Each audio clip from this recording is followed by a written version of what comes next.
Ayan guys, morning walk tayo. Ayan, para naman exercise ang ating mga paa. Dito po tayo sa Clementi Park. Ayan po, pasyal-pasyal po tayo.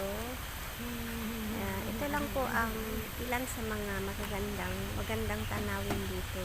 Hindi naman siya kagandahan, pero nakita nyo naman po, as in puro green talagang makikita nyo.